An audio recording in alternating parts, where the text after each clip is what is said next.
देखिए, प्रभु राम की कृपा है कि उन्होंने जो कृपा बरसाई है, हमारे कार्यकर्ताओं की मेहनत, योगी जी का कुशल शासन और माननीय मोदी जी का मार्गदर्शन, ये मिल्कीपुर का जो सकारात्मक रिजल्ट है, वो इस बात का प्रतीक है कि समाजवादी पार्टी का जो अहंकार लोकसभा का था, वो बुरी तरीके से टूट रहा है।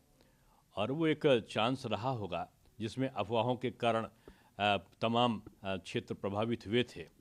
अब मिल्कीपुर ने जो वास्तविक कार्य है राम राज्य स्थापित करने का, बीजेपी का, उसको स्वीकार किया है। और मैं समझता हूँ कि समाजवादी पार्टी को बजाय वो कफन लाना और ये लाना, इसके हार को प्यार से लोकतांत्रिक परंपराओं के अनुसार स्वीकार करनी चाहिए और अपनी गलतियों का पुनर्अवलोकन करना चाहिए। और आप देखें, दिल्ली में अहंकार टूटा नहीं टूटा। दिल्ली में जैसे हमारे वहाँ उत्तर प्रदेश में तो लोग तख्ती लगाते थे जब कहीं से अपराध करने के बाद वापस आते थे कि अब योगी बाबा माफ़ करो। उनका दिल्ली में मैंने 3 नेताओं को देखा कि वो तख्ती लगाए थे और उसमें कहा था, दिल्ली की जनता मुझे माफ़ करो, मैं आपका गंदा कीचड़ वाला पानी आपको साफ़ नहीं दे पाया, आपका यमुना जी साफ़ नहीं कर पाया, आपकी सड़क नहीं बना पाया, आपका कूड़ा नहीं हटा पाया, अब की मुझे फिर माफ़ कर दो। तो इस प्रकार की चालबाजियाँ अब जनता पसंद नहीं करती है। उनका कहा था कि मैं 5 साल पहले कहा था कि मैं डुबकी लगाऊंगा, इतनी साफ कर दूंगा। अब मुझको लगता है कि उनको तो अवसर नहीं मिला, लेकिन अब बीजेपी की सरकार बन के यमुना जी साफ होंगी, अच्छी सड़क बनेगी, कूड़ा का ढेर हटेगा और जो वहाँ पर जो अवस्थापना संबंधी सुविधाएं हैं कि साफ जल मिले, वो सब कुछ मिलेगा। एग्जिट पोल ने शुरू में ही संकेत दिया था कि आम आदमी पार्टी जो बड़ी बड़ी बातें करती थी, वो अब बातों से दिल्ली की जनता त्रस्त भी हो गई है, तंग भी हो गई है, विश्वास भी नहीं है। और जो चुनाव के रुझान आ रहे हैं उसमें यही दिखता है कि दिल्ली की जनता अब आम आदमी पार्टी के साथ खड़ी नहीं दिख रही। परिणाम पूरे निकलेंगे, स्पष्ट हो जाएगा।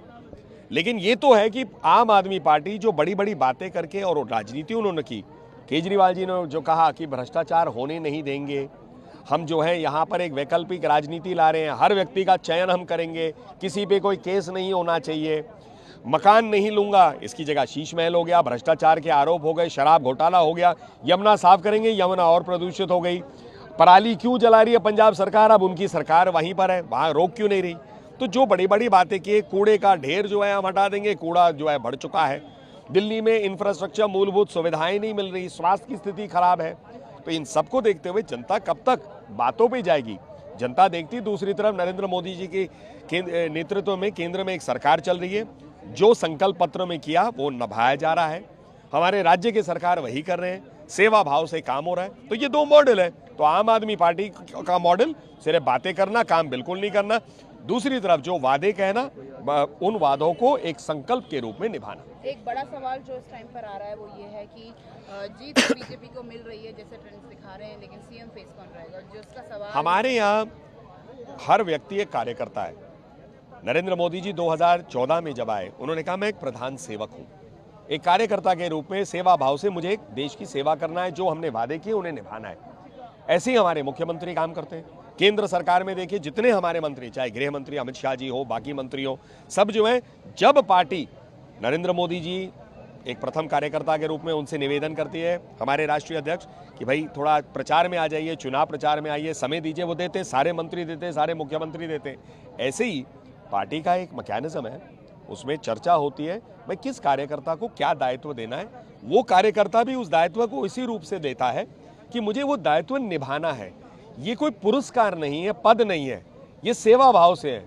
तो इसीलिए मुझे नहीं लगता ये कोई विषय है, अपने आप समय आता है, ये सारी चीजें स्पष्ट हो जाती है। रुझान का हम स्वागत करते हैं, लेकिन परिणाम की प्रतीक्षा भी करेंगे। हमारा मत पहले दिन से है कि दिल्ली में लोगों ने भ्रष्टाचार के खिलाफ वोट दिया है। ये चुनाव good governance versus bad governance था। दिल्ली में जिस तरह के हालात थे, गंदा पानी, टूटी हुई सड़कें, साफ सफाई की बुरी व्यवस्था, यमुना का प्रदूषण, करप्शन, जल बोर्ड का, शराब घोटाले का, शीश महल का, तो ये अरविंद केजरीवाल का वो गवर्नेंस मॉडल था जिसे दिल्ली की जनता ने नकारा है। और एक मॉडल माननीय प्रधानमंत्री जी का है जो गुड गवर्नेंस का मॉडल है, जिसमें दिल्ली में जो हमने काम किया और पूरे देश में जो काम किए उसको पूरे देश की जनता सलाम करती है। तो मुझे लगता है दिल्ली ने गुड गवर्नेंस को चुनने का मन बनाया है और मुझे लगता है परिणाम भी इसी दिशा में जाएंगे। फिलहाल जिस तरीके की परिस्थितियां देख रही है, बड़े चेहरे हैं आम आदमी पार्टी के, ये सब बड़े चेहरे चुनाव हारेंगे क्योंकि इन्होंने जनता को धोखा दिया है, विश्वासघात किया है और जनता भी इनको वैसे ही परिणाम देगी। आगे पीछे का खेल चलेगा जब तक काउंटिंग चल रही है, लेकिन हमारा मानना ये है कि ये जितने भी अरविंद केजरीवाल, मनीष सिसोदिया, आतिशी मार्लेना, ये सब करप्शन के चेहरे हैं, भ्रष्टाचार इनके कारण हुआ है। तो मुझे लगता है इन कारणों को जनता माफ नहीं करेगी।